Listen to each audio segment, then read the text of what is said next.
ಎಲ್ಲರಿಗೂ ನಮಸ್ಕಾರ.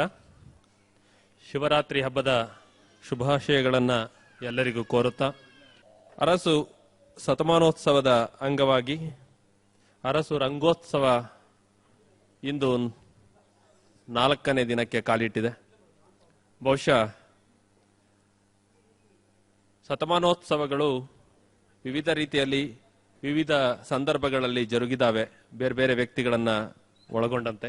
ಆದರೆ ಇಂದು ಈ ವರ್ಷದಲ್ಲಿ ಅರಸು ಅವರನ್ನ ಕುರಿತು ಆಗ್ತಾ ಇರುವಂತಹ ಈ ರಂಗೋತ್ಸವ ಬಹುಶಃ ವಿಭಿನ್ನವಾಗಿ ನಿಜವಾಗಿ ಜನರನ್ನ ಮುಟ್ಟುವ ರೀತಿಯಲ್ಲಿ ಏರ್ಪಾಡಾಗಿದೆ ಅಂತ ಹೇಳಲಿಕ್ಕೆ ಹೆಮ್ಮೆ ಅನಿಸುತ್ತೆ. ದೇವರಾಜ ಅರಸು ಅವರ ಹೆಸರನ್ನ ಎಲ್ಲರೂ ಕೇಳಿರಬಹುದು, ಅವರನ್ನ ನೋಡಿರಬಹುದು. ಆದರೆ ಬಹಳಷ್ಟು ಜನರು ಈ 3 ದಿನಗಳ ಕಾರ್ಯಕ್ರಮಗಳನ್ನ ನೋಡಿ ವ್ಯಕ್ತಪಡಿಸ್ತಾ ಇರುವ ಅಭಿಪ್ರಾಯ ಅಂದ್ರೆ ಇದೆಲ್ಲ ಅವರಿಂದಾನೇ ಆಗಿದ್ದ ಅನ್ನುವಂತಹ ಒಂದು ರೀತಿಯ ಆ ವ್ಯಕ್ತಿಯನ್ನ ದಂತಕತೆ ಅನ್ನುವ ರೀತಿಯಲ್ಲಿ ಆಲೋಚಿಸುವಂತಹ ಸಂದರ್ಭ ಉಂಟಾಗಿದೆ ಅಂತ ಹೇಳಿ ನಾನು ಹೇಳಲಿಕ್ಕೆ ಇಚ್ಛೆ ಪಡ್ತೇನೆ. ಇಂದಿನ 4ನೇ ದಿನದ ಕಾರ್ಯಕ್ರಮ ಮುಖ್ಯಮಂತ್ರಿ ಅರಸು. ಇವತ್ತಿನ ನಾಟಕ ಮುಖ್ಯಮಂತ್ರಿ ಅರಸು. ರಚನಾಕಾರರು ಡಾಕ್ಟರ್ ರಾಜಪ್ಪ ದಳವಾಯಿ ಅವರು, ನಾಟಕ ನಿರ್ದೇಶನ ಶ್ರೀ ಮಹಾದೇವ್ ಹಡಪದವರು. ಇಂದಿನ ಈ ಕಾರ್ಯಕ್ರಮದ ಮುಖ್ಯ ಅತಿಥಿಗಳಾಗಿ ಭಾಗವಹಿಸಿ ಈ ಕಾರ್ಯಕ್ರಮದಲ್ಲಿ ಒಂದಷ್ಟು ಅರಸವರ ಕುರಿತಂತೆ ವಿಚಾರಗಳನ್ನು ನಿಮ್ಮೊಂದಿಗೆ ಹಂಚಿಕೊಳ್ಳಲಿದ್ದಾರೆ ಶ್ರೀಮತಿ BT ಲಲಿತಾ ನಾಯಕ್ ಮೇಡಮ್ ಅವರು ಈಗ ನಮ್ಮೊಂದಿಗಿದ್ದಾರೆ. ಅವರನ್ನ ವೇದಿಕೆಗೆ ನಾನು ಹೃತ್ಪೂರ್ವಕವಾಗಿ ಆಹ್ವಾನಿಸ್ತಾ ಇದ್ದೇನೆ. ಕನ್ನಡ ಮತ್ತು ಸಂಸ್ಕೃತಿ ಇಲಾಖೆಯ ಮಾಜಿ ಮಂತ್ರಿಗಳು, ಪ್ಲೀಸ್ ಮೇಡಮ್ ಒಂದೇ ನಿಮಿಷ. ಮಾಜಿ ಮಂತ್ರಿಗಳು, ಸಾಹಿತ್ಯ ಕ್ಷೇತ್ರದಲ್ಲಿ ಉನ್ನತ ಸೇವೆಯನ್ನ ಮಾಡಿರುವಂತಹವರು. ನಾವು ಕಡೆಯ ವ್ಯಕ್ತಿ ಅಂತ ನಾವೇನು ಗುರುತಿಸ್ತೇವೋ ಆ ರೀತಿಯಲ್ಲಿ ಲಂಬಾಣಿ ಒಂದು ಜನಾಂಗಕ್ಕೆ ಸೇರಿ ಹಳ್ಳಿಯಲ್ಲಿದ್ದು ಅಡುಗೆ ಮನೆಯಲ್ಲಿದ್ದಂಥವರು ನಾಟಕ ರಚನೆಯ ಮೂಲಕ ಆಕಾಶವಾಣಿಯ ಮೂಲಕ ಜನರಿಗೆ ಪರಿಚಿತರಾಗಿ, ನಂತರ ವಿಧಾನ ಪರಿಷತ್ತಿನ ಸದಸ್ಯರಾಗಿ, ವಿಧಾನಸಭಾ ಸದಸ್ಯರಾಗಿ, ಮಂತ್ರಿಗಳಾಗಿ ಸೇವೆಯನ್ನ ಸಲ್ಲಿಸಿ ತನ್ನದೇ ಆದಂತಹ ಉದಾತ್ತವಾದ ವ್ಯಕ್ತಿತ್ವವನ್ನು ರೂಢಿಸಿಕೊಂಡಿರುವಂತಹವರು. ಅವರಿಗೆ ನಿಮ್ಮೆಲ್ಲರ ಪರವಾಗಿ ಸುಸ್ವಾಗತವನ್ನ ಕೋರ್ತಾ ಇದ್ದೇನೆ. ಹಾಗೆ ಇಂದಿನ ಕಾರ್ಯಕ್ರಮಕ್ಕೆ ನಮ್ಮೊಂದಿಗಿದ್ದಾರೆ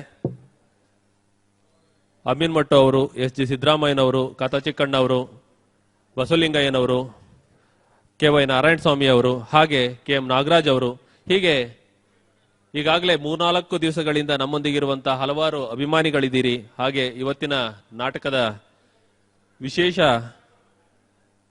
ಸಂದರ್ಭಕ್ಕೆ ಸಾಕ್ಷಿಯಾಗಲಿಕ್ಕೆ ತಾವೆಲ್ಲರೂ ಬಂದಿರಿ. ತಮ್ಮೆಲ್ಲರಿಗೂ ಕೂಡ ಮತ್ತೊಮ್ಮೆ ಸ್ವಾಗತವನ್ನ ಕೋರ್ತಾ, ಇಂದಿನ ನಮ್ಮ ಮುಖ್ಯ ಅತಿಥಿಗಳಾದ ಶ್ರೀಮತಿ BT ಲಲಿತಾ ನಾಯಕ್ ಮೇಡಮ್ ಅವರು ದೇವರಾಜ ಅರಸು ಅವರನ್ನ ಕುರಿತಂತೆ ಇಂದು ನಮ್ಮೊಂದಿಗೆ ಒಂದೆರಡು ವಿಚಾರಗಳನ್ನ ಹಂಚ್ಕೋಬೇಕು ಅಂತ ಹೇಳಿ ವಿನಂತಿಸ್ತಾ ಇದ್ದೇನೆ. ಅರಸು ರಂಗೋತ್ಸವ ಹೆಸರು ಅತ್ಯಂತ ಅರ್ಥಪೂರ್ಣವಾದದ್ದು.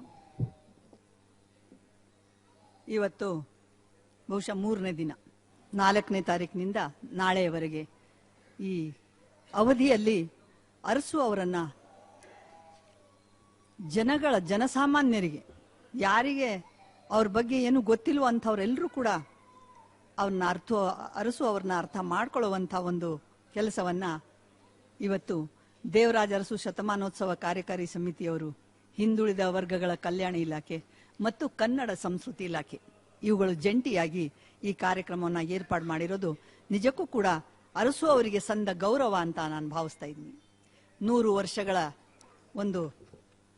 ಈ ಒಂದು ಶತಮಾನೋತ್ಸವದ ಸಂದರ್ಭದಲ್ಲಿ ಏನೆಲ್ಲ ಅರಸು ಅವರನ್ನ ಬಿಂಬಿಸೋದಕ್ಕೆ ಮಾಡಬಹುದೋ ಅವೆಲ್ಲವೂ ಕೂಡ ಇದೆ. ಉಳುವವನೇ ಒಡೆಯ ಅನ್ನುವಂಥದ್ದನ್ನ ಮುಂದೆ ಹಾಕಿ ಆ ಜೋಡಿ ಎತ್ತುಗಳನ್ನ ನಿಲ್ಲಿಸಿರೋದು ನೋಡಿದಾಗ ಬಹಳ ಖುಷಿಯಾಯಿತು.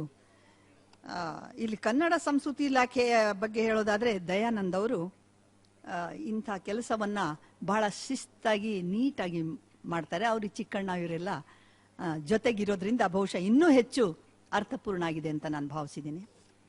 ಅರಸು ಅವರು ದೊಡ್ಡ ಮನೆಯ ದೇವರಾಜ ಅರಸು, ಆದರೆ ಅಷ್ಟೇ ಮನಸ್ಸು ದೊಡ್ಡದು.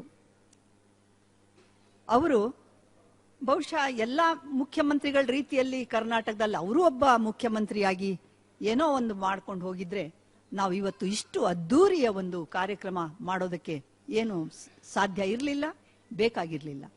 ಆದರೆ ಅರಸು ಅವರನ್ನ ನಾವು ಯಾವತ್ತೂ ನೆನಪಿಸ್ಕೊಳ್ಳುವಂಥ ರೀತಿಯಲ್ಲಿ ಕೆಲಸ ಮಾಡಿರೋದು ನಮ್ಮ ಮಹಿಳೆಯರಿಗೆ ಮೊದಲು ಗೊತ್ತಾಗಬೇಕಾಗಿದೆ. ಹಿಂದುಳಿದ ವರ್ಗದ ಮಹಿಳೆಯರಿಗೆ ಯಾರು ಹೊಲವನ್ನ ಉಳ್ತಾನೋ ಅಂಥವನ ಜೊತೆಯಲ್ಲಿ ಒಬ್ಬ ಹೆಣ್ಮಗಳು ಕೂಡ ಆ ಕಮಿಟಿಲಿ ಇರಬೇಕು ಅನ್ನುವಂಥ ಮಾತನ್ನ ಹೇಳಿದಂಥ ಅರಸು ಎಷ್ಟು ದೂರ ಆಲೋಚನೆ ಮಾಡಿದ್ರು.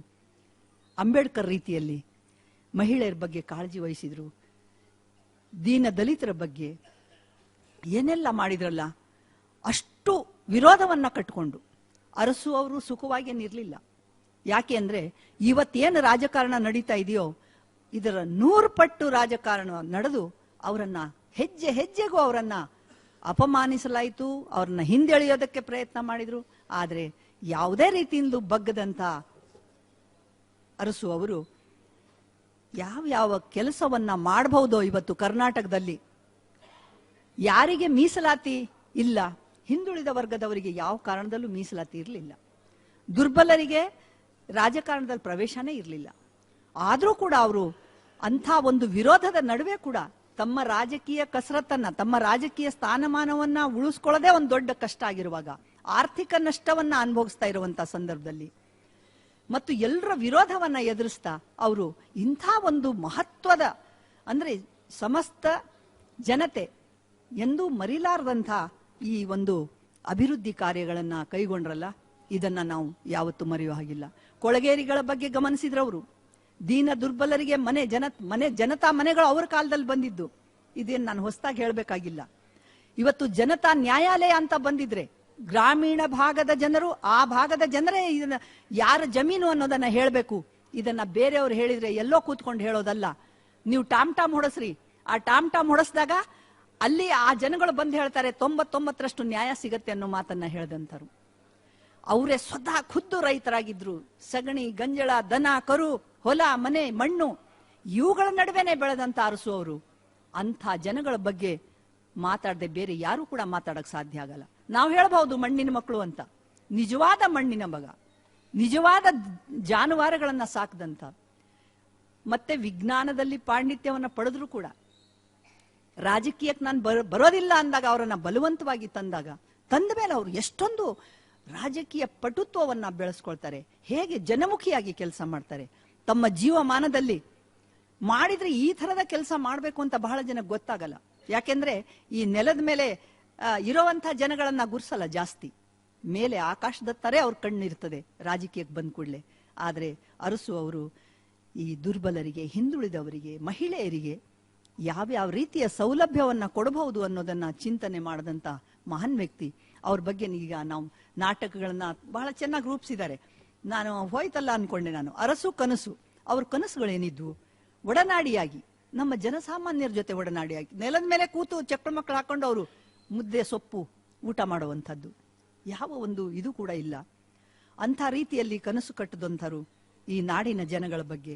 ಮುಖ್ಯಮಂತ್ರಿಯಾಗಿ ಅವರು ಏನೇನು ಮಾಡಿದ್ರು, ಮುಖ್ಯಮಂತ್ರಿ ಆಗೋಕ್ ಮೊದಲು ಏನ್ ಮಾಡಿದ್ರು, ಮಕ್ಕಳ ಬಗ್ಗೆ ಯಾವ ಭಾವನೆ ಇತ್ತು, ತನ್ನ ಕುಟುಂಬದ ಬಗ್ಗೆ ಯಾವ ಭಾವನೆ ಇತ್ತು, ಹೇಗೆ ಜನಸಂಪರ್ಕವನ್ನು ಹೊಂದಿದ್ರು, ಅವ್ರು ಸೋತಾಗ ಯಾವ ರೀತಿಯಿಂದ ಅವರು ಹತಾಶರಾಗದೇನೆ ಬದುಕನ್ನ ಎದುರಿಸಿದ್ರು. ಛಲ, ಒಂದು ಛಲ, ಸ್ವಾಭಿಮಾನ, ಆತ್ಮಾಭಿಮಾನ, ಇಂಥ ಒಂದು ಘನತೆಯನ್ನ ತಾವು ಅನುಭವಿಸಿದ್ದಷ್ಟೇ ಅಲ್ಲದೆ ತನ್ನ ಜನಗಳು, ತನ್ನ ನಾಡಿನ ಜನಗಳು ಕೂಡ ಒಂದು ಘನತೆಯಿಂದ ಬದುಕಬೇಕು.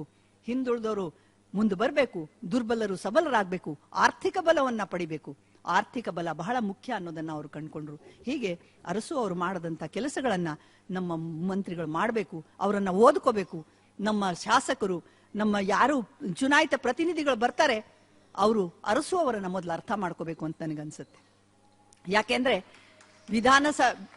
ಸಂವಿಧಾನದ ಬಗ್ಗೆ ನಾವು ತಿಳ್ಕೋಬೇಕು.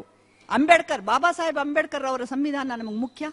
ಆದ್ರೆ ಅಷ್ಟೇ ಮುಖ್ಯ ಅವರ ಕ್ರಿಯೆಯಿಂದ ನಮ್ಮನ್ನ ಹೇಗೆ ತಲುಪಬಹುದು, ಬಡ ಜನಗಳಿಗೆ ಹೇಗೆ ಬದುಕನ್ನ ಕೊಡಬಹುದು ಅನ್ನೋದನ್ನ ತಿಳ್ಕೋಬೇಕಾದ್ರೆ ಒಬ್ಬ ರಾಜಕಾರಣಿ ಯಾವ ರೀತಿಯಾಗಿ ಚಿಂತನೆ ಮಾಡಬೇಕು. ತನ್ನ ಬದುಕು ಮುಖ್ಯ ಅಲ್ಲ, ಸಮಷ್ಟಿಗಾಗಿ ನಾನು ದುಡಿಬೇಕು ಅನ್ನುವಂಥದ್ದನ್ನ ಅರ್ಥ ಮಾಡ್ಕೋಬೇಕಾದ್ರೆ ಅರಸು ಅವರನ್ನ ಸಂಪೂರ್ಣವಾಗಿ ಪರಿಚಯ ಮಾಡ್ಕೋಬೇಕು. ಅಂತ ಪರಿಚಯದ ಕೆಲಸವನ್ನ ಇವತ್ತು ಈ 3 ಸಂಸ್ಥೆಗಳು ಸೇರಿ ಏನ್ ಮಾಡ್ತಾ ಇದ್ದಾವೆ, ಇದು